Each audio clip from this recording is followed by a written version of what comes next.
Runtime errors are errors which occur when the program is actually running, as distinct from when you're making a program and you make a typo or something like that.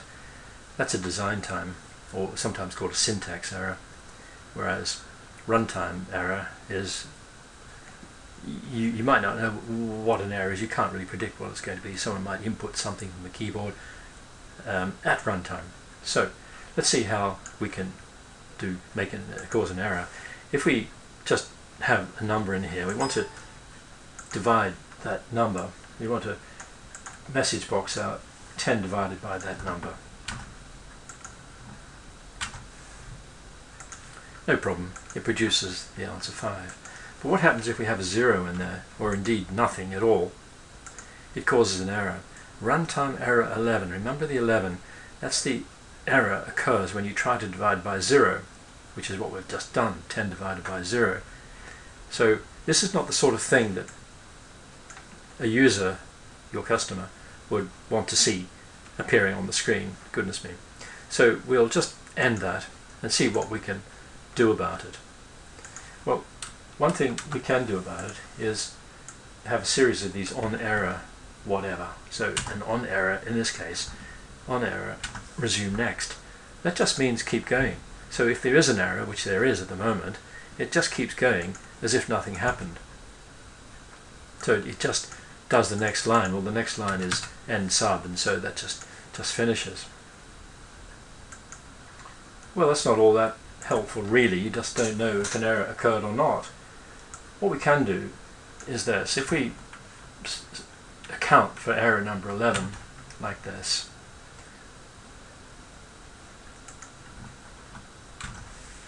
if error number is 11, which is, we do know it was number 11, to go to divide by 0, then go to, now that's something you won't see much these days, the old go to. The old go to means that you refer to a label. Well, it used to be a number actually, go to like 7, line number 7 and that sort of thing. Well, the way it works is that this thing here is what we call a label, so I'll just copy that down and put a colon in front of it, and that indeed is what we call a label, so that the program will actually go to that. Because what we're going to do is to put in an exit sub in here, which will make the program leave. So if there's no error, then it'll just leave. But if there is an error, it'll go to this line here. And indeed, we can put a bit of programming code in there as well. If it does go to that line, then that line can have some content, like this, for example. So let's just test it out and see what happens. If you put a 0 here, then we run it. It says A1 must contain a non-zero n, and that's a much better message to appear to your customer than what we had before. So that's okay. Now if I put a number in there, as we had before, and then click it, it just does the normal division. Let's see how it works. We have at the moment, if it's got the 2 in there and we run it, then on error resume next. Well, indeed, this line, I'll do an F8, this line is actually going to cause an error. So it will go to the next line, which is, so sorry, there's no error at the moment, so that will jump. It will do the message box normally, there's no error, so it will now bypass that. If there is an error, it'll keep going onto exit sub, and the program will then finish. Right. Now let's see what happens if there is an error here. We have nothing or 0, and we run the code. On error resume next means it does the next line. If it makes an error, it'll just go to the next line. So indeed, there is going to be an error this time. Divide by 0 error. So if the error is 11, then go to div 0. In other words, it's going to go down here. You can think of this as like an island, and you're going off to access the island. Normally your program finishes there, but if there's an error, it visits this island of code. So let's see, if I press F8, go to div 0, it will go down here, and then it'll message box out that value and must contain, and so on.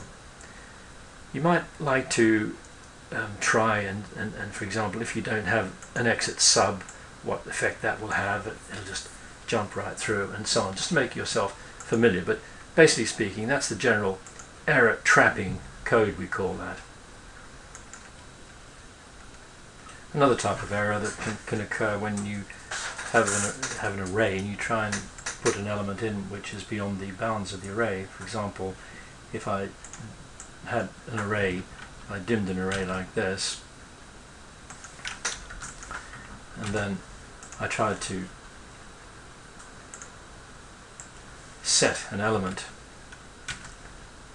which was beyond the bounds of the array. We actually got 0, 1, 2, the elements in the array. There is no element 3 in there, so if we run that, you'll see it quite nicely goes to the error and tells you that you're out of bounds. Well, we might see a practical application of that.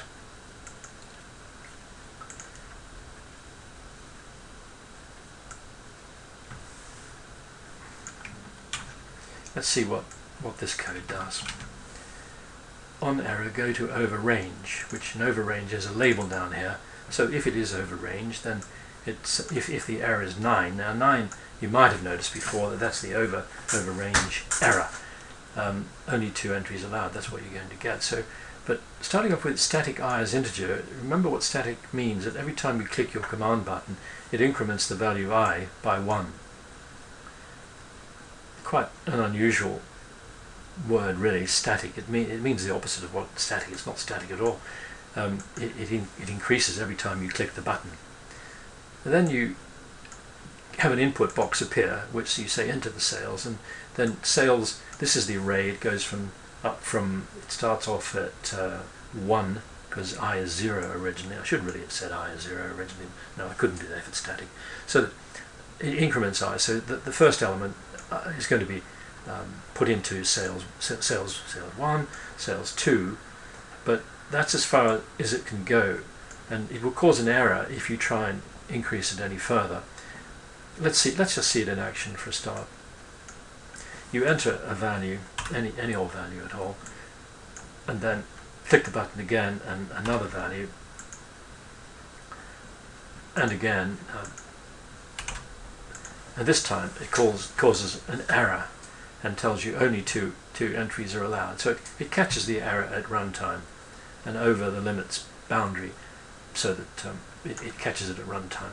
It only finds out that when you try and put in too many values. But you must understand how this works. Go to over range. On error, go to over range. So if there is an error, then it will go to this island, if you like, and tell you that an error has occurred. Whereas if not, it will just continue on its merry way and keep entering. But it eventually will exit the sub. Each time you click the button, it will then run this and exit every time.